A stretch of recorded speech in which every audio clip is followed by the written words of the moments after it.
friends, how's it going?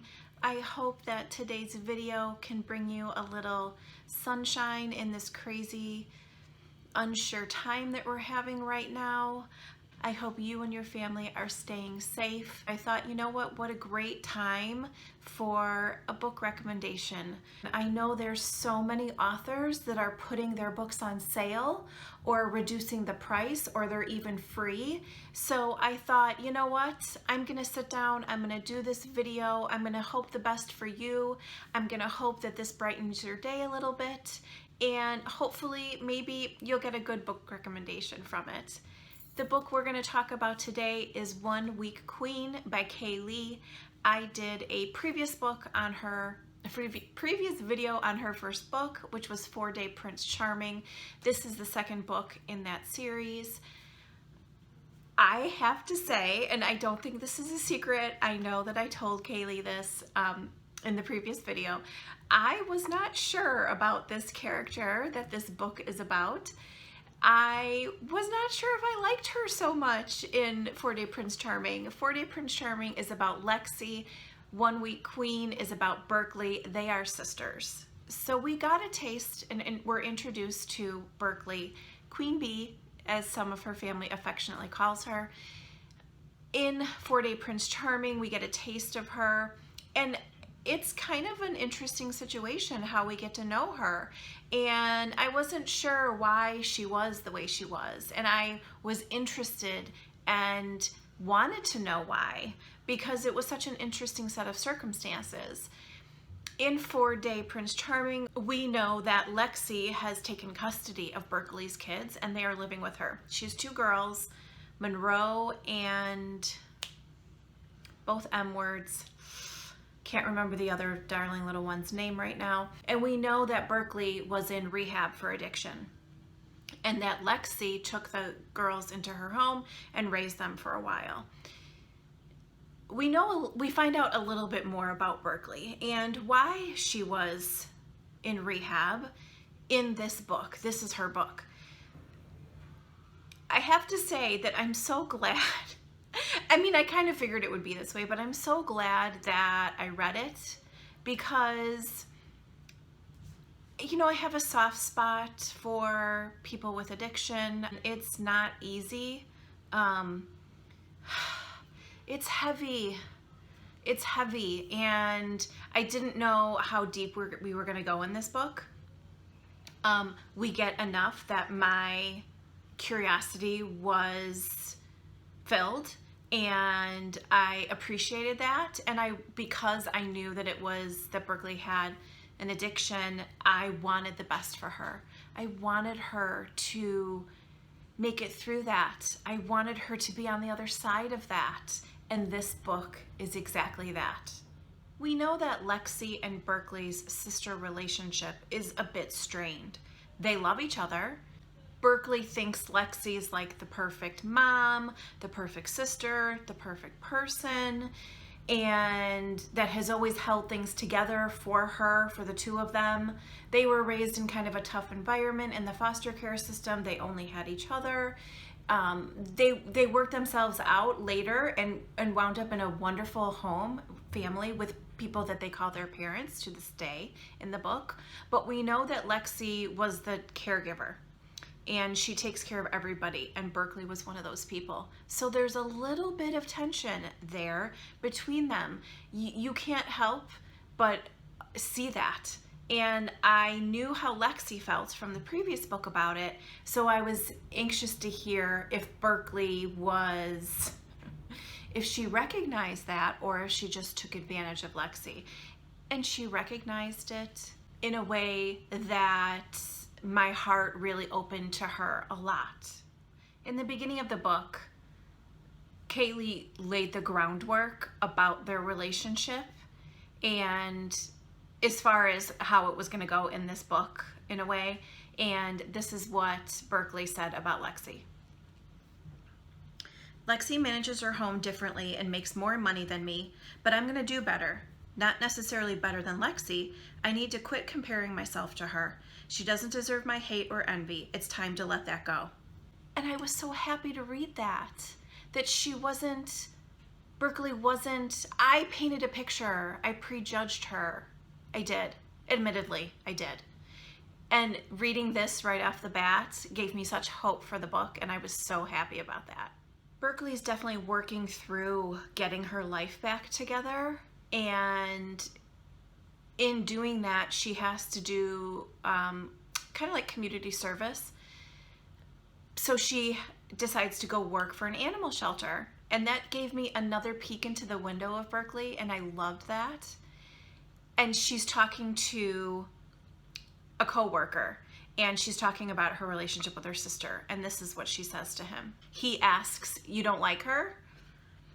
And she says, "No, I do. She's just perfect. She's the perfect mom. She has a celebrity boyfriend now.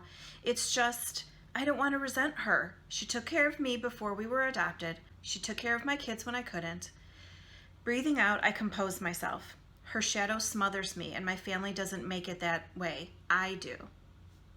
See, so she gets it, and she's working on herself, and she's working on her relationship with her sister, and her relationship with her kids, and her relationship with her parents, and I had to applaud her for that. And at the animal shelter is where the romance part of this book takes off. The vet that works at the animal shelter, his name is Damon. He's a little bit older than Berkley. She calls him the king asshole. He's not very nice to her, but we come to find out it's because he doesn't really know how to deal with her, how to feel about her. He's attracted to her, he likes her, but he's confused by that because he knows about her past. There's a personal connection to where, you know, he knew that she had to come and do the volunteer hours, and so he knows that bit about her, and he's got his own demons, and he's just not really sure what to do about her, but yet there she is, and he likes her. And at first I was like, okay, is he going to be a jerk the whole time? At this point in the book, which isn't too far in, I am a Team Berkley, and so I'm like, hey, now don't you screw up here. Don't screw up her sobriety. Don't screw up her path. Like, I got very defensive for her. Damon was very likable, but there was something, you know, Berkley is fiery, and there was some things that she said that I had to burst out laughing. Nobody takes advantage of this girl. I mean, you know, she might have had some troubles, but she can stand on her feet. She's got a good head on her shoulders. No one is going to pull one over on Berkley at all, let alone definitely not Damon. I loved their stress, the stress between them.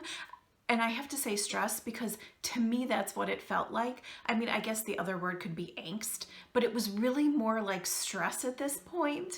And I loved that. I thought it was, I had to laugh at Damon a bit. Like I said, I was very protective of Berkley. And so it was funny. She said a couple funny things about him. The turning point for me came about chapter 6, where I was like, oh my gosh, what is going to happen? Where are they going? How are they going to fall in love? It is, after all, a romance novel. And like, remember how I said that Berkley doesn't get pushed around at all? She was not letting Damon push her around either. She said some funny things I want to share with you. Dude pays attention to where I get my coffee at.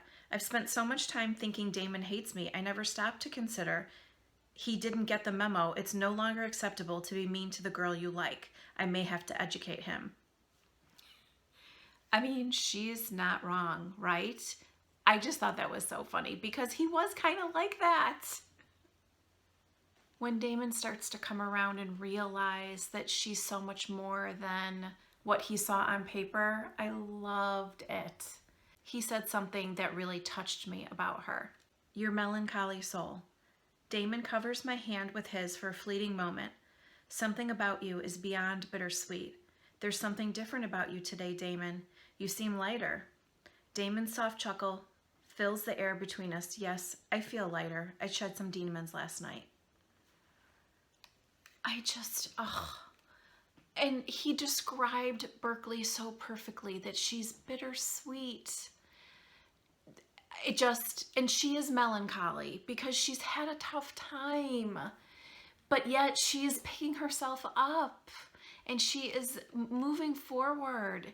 And I was so glad to see his evolution and how he came around to her. I thought this described them perfectly. There's definitely enough drama in this book that I was like, okay, where is it going to be? I was waiting for it because, of course, with any good book, there's got to be some good drama, right? And it wasn't just specifically between Berkley and Damon.